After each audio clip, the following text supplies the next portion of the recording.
우리가 추수감사주일로 지키는 날입니다. 감사의 찬송과 예물로 하나님께 나오신 성도들에게 하나님의 사랑과 구원의 은총이 충만하게 부여지기를 우리 주님의 이름으로 축복합니다.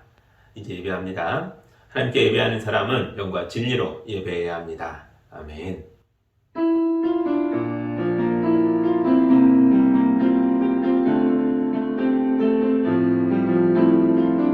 사랑의 하나님 아버지, 성실한 농부처럼 우리를 돌봐주셔서 감사합니다.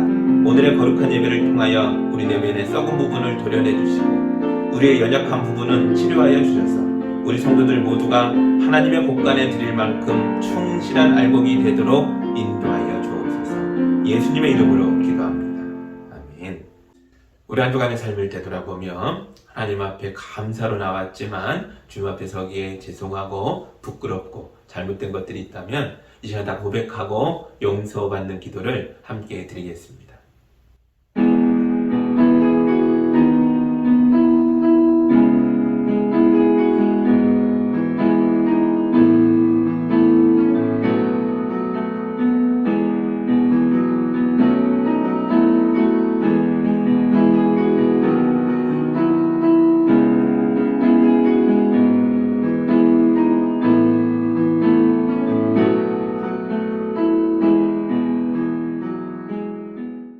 우리 주님이 주시는 용서와 치유와 화해의 말씀을 들으시기 바랍니다. 그러므로 우리는 확고한 믿음을 가지고 참된 마음으로 하나님께 나아갑시다. 우리는 마음에다 예수의 피를 뿌려서 죄책감에서 벗어나고 맑은 물로 몸을 깨끗이 씻었습니다. 아멘. 찬송가 587장 함께 찬양하겠습니다.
오늘 우리에게 주시는 말씀은 신명기 16장 13절에서 17절의 말씀입니다.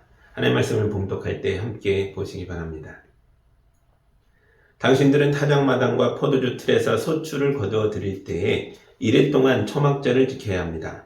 당신들은 이 절기에 당신들과 당신들의 아들과 딸과 남종과 여종과 성 안에서 같이 사는 레위 사람과 떠돌이와 고아와 과부까지도 함께 즐거워해야 합니다. 당신들은 주 당신들의 하나님이 택하신 곳에서 이래 동안 초막절을 지켜야 합니다. 당신들은 주 당신들의 하나님이 당신들의 모든 소출과 당신들이 손을 댄 모든 일에 복을 주셨기 때문에 즐거워하는 것입니다. 모든 남자는 한 해에 3번 무교절과 칠칠절과 초막절에 주 당신들의 하나님이 택하신 곳으로 가서 주님을 배워야 합니다. 그러나 빈손으로 주님을 뵈러 가서는 안 됩니다. 저마다 주 당신들의 하나님으로부터 받은 복에 따라서 그 힘대로 예물을 가지고 나아가야 합니다. 아멘. 잠깐 기도합니다. 하나님 아버지 감사합니다. 추수감사주일을 맞아 초막절의 말씀을 읽었습니다. 이 말씀처럼 함께 기뻐하고 즐거워하는 날이 될 수 있도록 인도하여 주옵소서. 이런 기쁨이 가정마다 임하게 하시고 살아가는 삶에도 충만하도록 도와주옵소서. 예수님의 이름으로 기도합니다. 아멘. 오늘은 추수감사주일입니다. 추수감사주일은 감사와 기쁨의 절기입니다.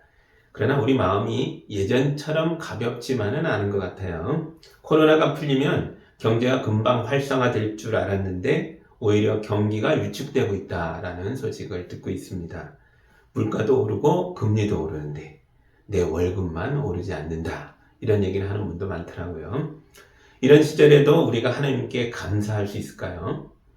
차라리 올해는 추수감사절을 슬그머니 지나가고 다음에 경제가 호황일 때 그때 크게 지키는 게 더 낫지 않을까요?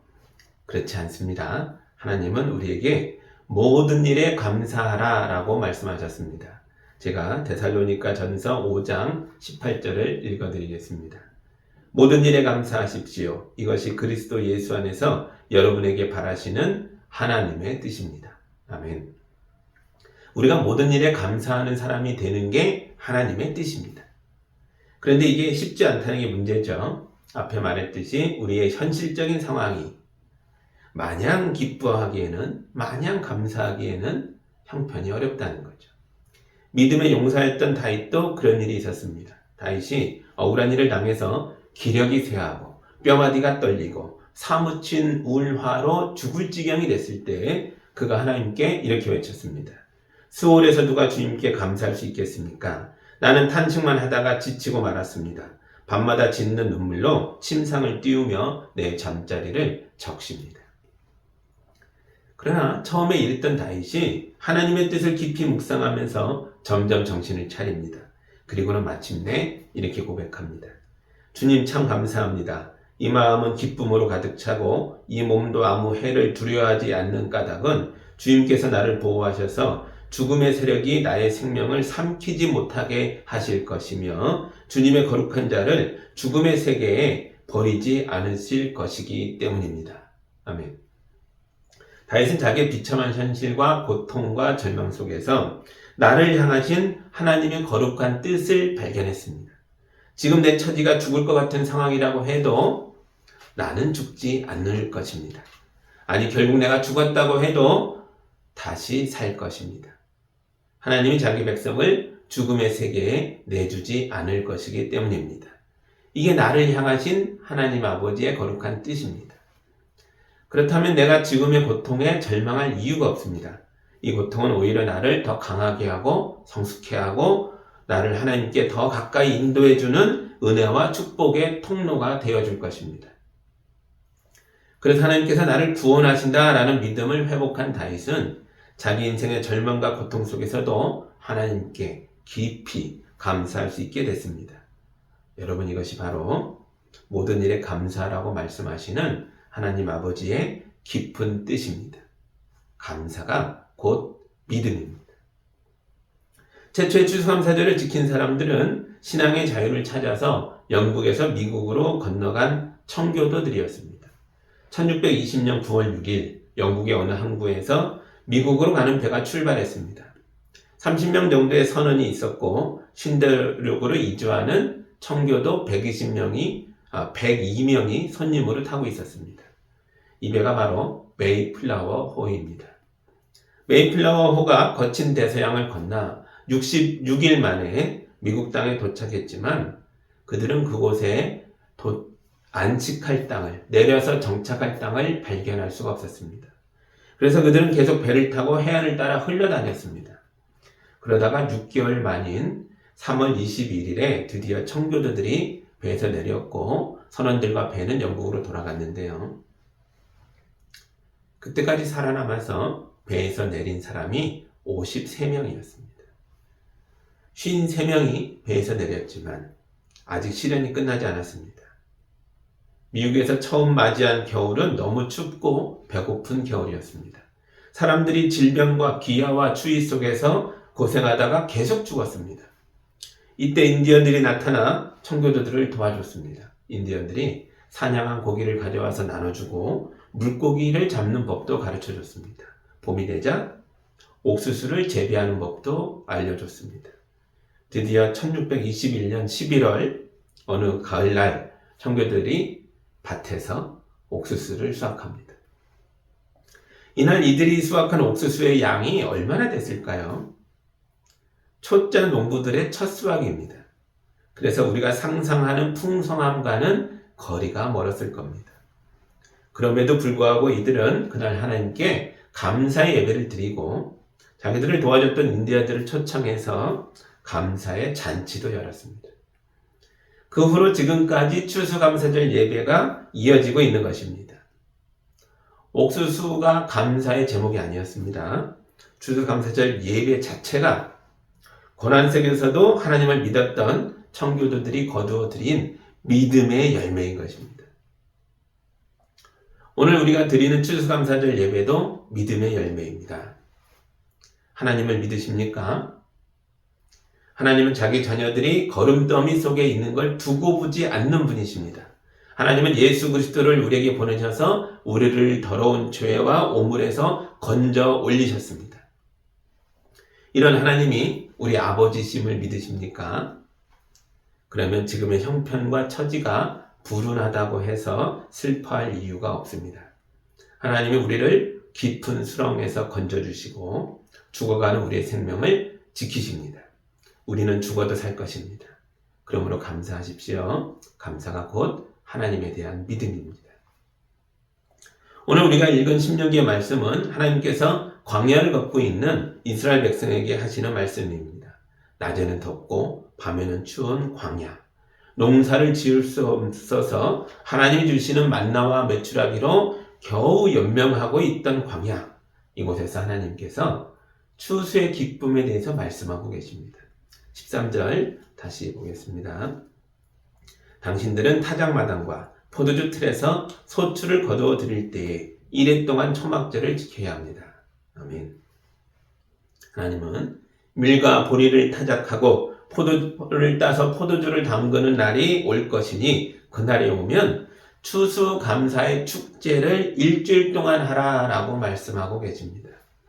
그러나 아직 그날이 오지 않았습니다. 지금은 하나님의 백성이 농사 지을 수 없는 광야에서 새벽에 이슬처럼 내리는 만나를 모아 겨우 연명하고 있을 때였습니다. 하나님은 왜 이런 사람들에게 밀과 보리의 타작을 말씀하시고 포도주 담그는 날에 대해서 이야기를 하시는 것입니까? 왜냐하면 이 백성에게 그 날을 반드시 주실 것이기 때문입니다. 그래서 추수감사 축제 이야기는 곧 믿음의 이야기인 것입니다. 하나님이 오늘 우리에게도 이 말씀을 주셨습니다. 지금 우리 중에도 낮의 더위와 밤의 추위를 견디며 하나님의 은총을 기다리는 사람들이 있습니다. 오늘 하나님이 이런 분들께 약속하고 계십니다. 여러분은 농부가 타작마당에서 소출을 거두어 드리듯이 여러분이 힘쓰고 했었던 모든 일에서 열매를 거두게 될 것입니다. 추수감사주일을 맞아 그날을 우리에게 약속하신 하나님께 감사하십시오. 말씀을 붙들고 고백하는 여러분의 믿음이 반드시 결실할 때까지 주님이 도와주시기를 예수님의 이름으로 축복합니다. 아멘. 그리고 여러분 중에 잘된 사람들도 있을 겁니다.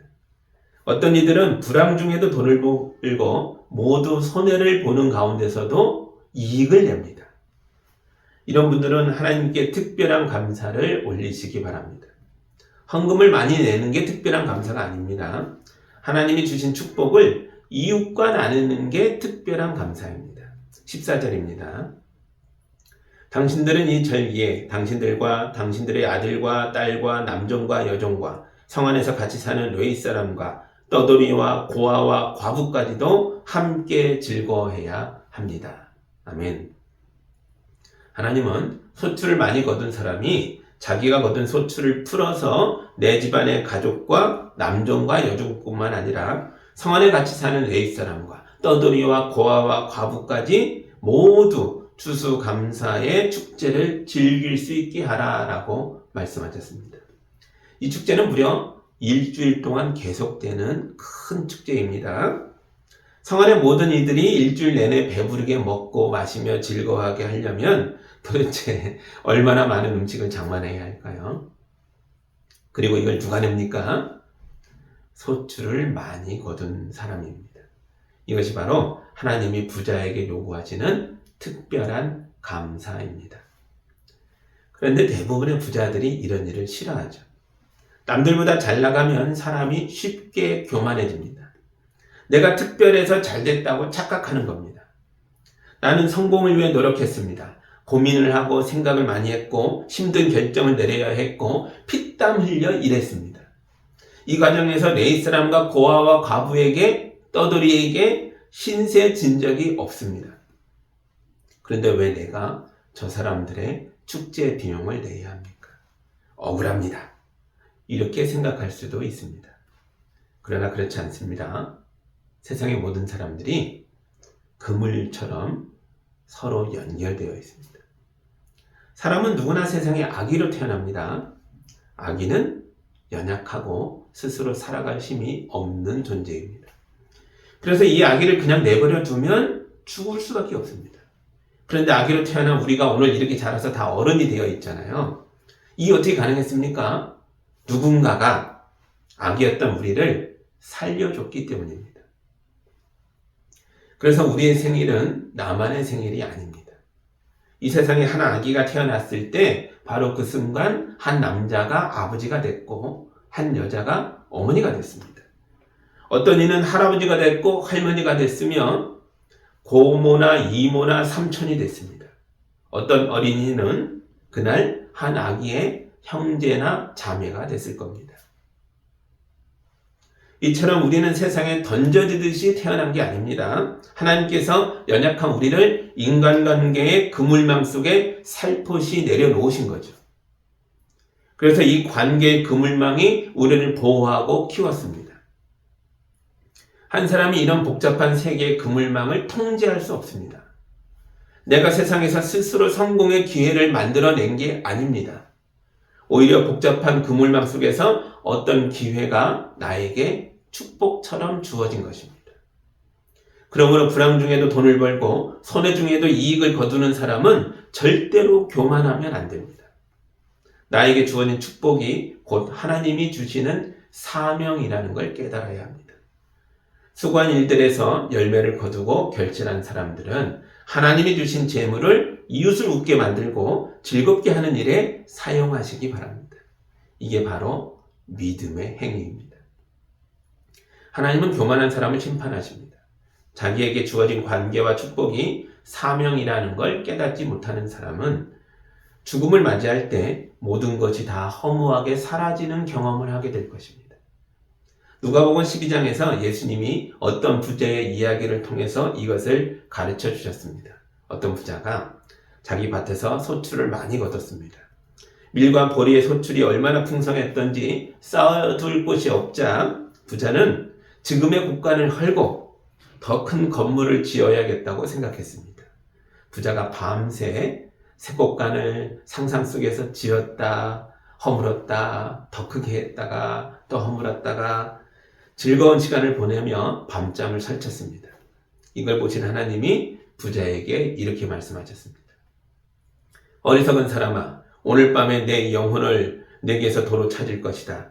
그러면 네가 장만한 것들이 누구의 것이 되겠느냐? 예수님이 사람들에게 어리석은 부자의 이야기를 들려주신 다음에 이런 말씀을 결론으로 주셨습니다. 누가복음 12장 21절을 읽어드리겠습니다.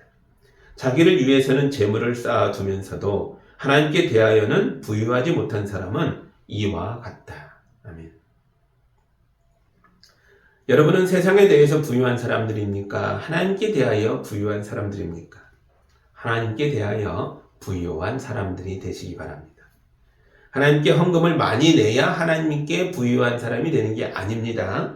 제가 마태복음 10장에 기록되어 있는 예수님의 말씀을 하나 더 읽어드리겠습니다. 예언자를 예언자로 맞아들이는 사람은 예언자가 받을 상을 받을 것이요 의인을 의인이라고 해서 맞아들이는 사람은 의인이 받을 상을 받을 것이다. 내가 진정으로 너에게 말한다. 이 작은 사람들 가운데 하나에게 내 제자라고 해서 냉수 한 그릇이라도 주는 사람은 절대로 자기가 받을 상을 잃지 않을 것이다. 아멘. 하나님의 일을 하는 사람들에게 도움을 주십시오. 가난한 이웃에게 친절하십시오. 여러분이 작은 사람에게 냉수 한 그릇이라도 주면 그것이 바로 하나님 앞에 부유한 것입니다.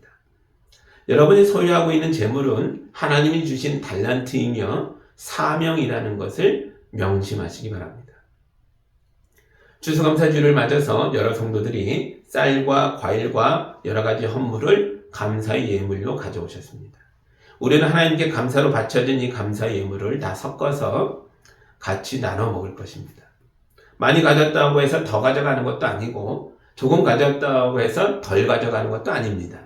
왜냐하면 오늘은 우리 주님 앞에서 모든 성도가 기뻐하고 즐거워하는 축제의 날이기 때문입니다. 그러나 부자만 예물을 가져오는 게 아닙니다. 추수감사절에는 모두가 하나님께 예물을 가져와야 합니다. 16절 하반절과 17절을 읽어드리겠습니다. 그러나 빈손으로 주님을 뵈러 와서는 안 됩니다. 저마다 주 당신들의 하나님으로부터 받은 복에 따라서 그 힘대로 예물을 가지고 나와야 합니다. 아멘. 추수감사절에는 떠돌이와 고아와 과부도 예물을 가지고 하나님께 왔습니다. 우리가 빈손으로 주님을 뵈러 가서는 안 된다는 거예요. 여러분에게 아무것도 없다고 말하지 마십시오. 그것은 거짓말입니다. 세상 사람들도 내가 돈이 없지 가오가 없냐 이런 말을 합니다. 돈이 없는 사람도 자존심은 있습니다. 하물며 하나님의 사람이 아무것도 없다라고 말하면 안 됩니다. 우리에게는 참 생명이 있습니다. 구원이 있습니다. 믿음이 있습니다. 하나님 자녀됨의 특권이 있습니다. 거룩하신 하나님 아버지가 우리와 함께하고 계십니다. 우리에게 교회가 있습니다. 형제 자매가 있습니다. 하나님께서 우리에게 이 모든 걸 주셨는데 왜 아무것도 없다고 말씀하십니까? 왜 이 귀한 것들을 돈과 비교하십니까? 하나님 앞에 빈손으로 오지 마시고 여러분의 믿음을 가져오십시오. 성도를 향한 사랑을 가지고 오십시오. 구원받은 것에 대한 감격과 감사를 가져오십시오. 하나님의 백성이요 하나님의 아들, 딸이 된 것에 대한 자부심을 가지고 오십시오. 그리고 여러분의 이웃에게 복음을 전하여 그들의 손을 잡고 그들의 영혼을 주님 앞에 예물로 가져오십시오. 이런 예물이야말로 돈으로 환산할 수 없는 가장 귀한 예물입니다. 한 영혼이 천하보다 귀하니까요. 오늘 우리는 이런 마음으로 서로를 섬길 것입니다. 오늘 우리는 서로를 기쁘게 하고 즐겁게 할 것입니다. 그러면 우리 모두의 관계의 그물이 넓어지고 튼튼해질 것입니다. 성도의 교제와 사랑과 나눔을 통해 우리가 관계하는 모든 이들이 복을 받게 될 것입니다. 그러므로 오늘 여러분이 바친 헌물은 그냥 돈도 아니고 그냥 물건도 아닙니다. 이것은 모두 하나님을 향한 감사의 고백이며 우리의 믿음의 행위이며 이웃을 향한 우리의 사랑인 것입니다. 주께서 우리 성도들의 감사와 믿음과 사랑의 고백 위에 복의 복을 더하여 주시기를 예수님의 이름으로 축복합니다. 아멘. 기도하겠습니다. 사랑의 하나님 아버지 감사합니다. 추수감사주일을 맞아 하나님이 주신 복을 어떻게 누려야 할지 이 감사가 어떻게 우리의 믿음의 고백인지에 대해서 묵상했습니다. 이 말씀대로 우리가 이 날을 거룩히 구별하여 주님 앞에 나 자신을 드리는 날이 되게 하시고 하나님의 은혜에 감격하여 함께 맺어주신 관계들 속에서 가족과 이웃을 섬기는 날이 되게 해주시고 흘러차고 넘쳐 우리의 많은 사람들에게 그들의 영혼에게 복음을 전하여 주님께로 인도하는 열매 맺는 날들이 되도록 도와주시옵소서. 삶에서 늘 복되게 살도록 축복하여 주옵소서. 예수님의 이름으로 기도하옵나이다. 아멘.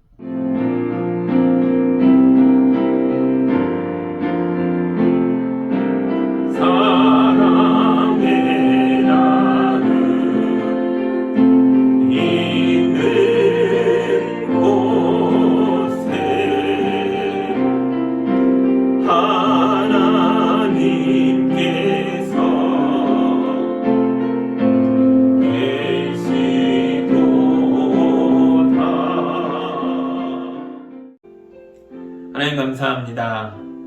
주님께서 우리를 이 땅에 심으시고 우리에게 물을 부어주시고 말씀으로 채워주시고 먹이셔서 이만큼 성장하도록 인도해 주셔 감사합니다.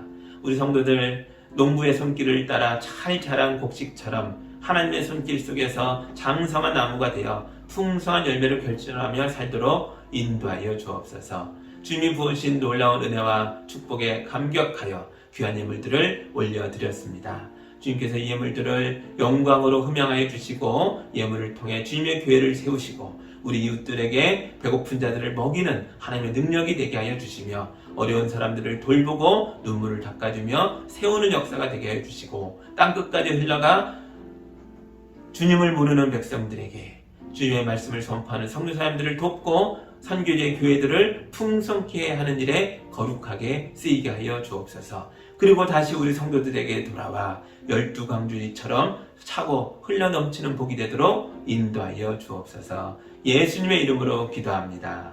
아멘.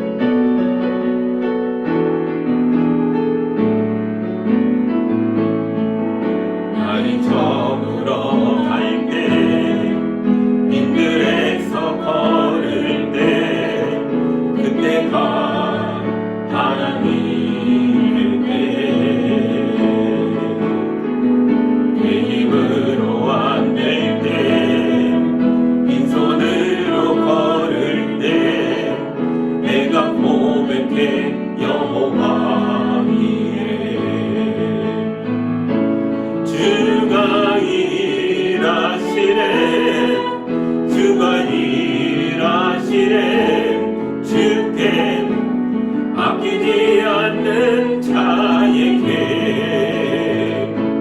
주가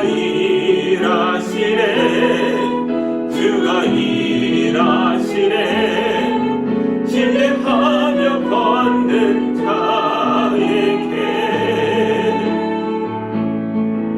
우리 모인 이곳에 주님 함께 계시네 누리네 아버지 은혜 전부 떡과 물고기 내 모든 걸 드릴 때 모두 고백해 여호와 이래 주가 일하시네 주가 일하시네 주께 아끼지 않는 자에게 주가 일하시네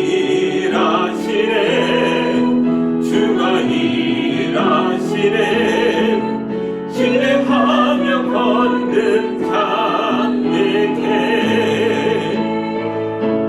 주가 일하시네 주가 일하시네 주께 아끼지 않는 자에게 주가 일하시네 주가 일하시네 신뢰하며 걷는 자에게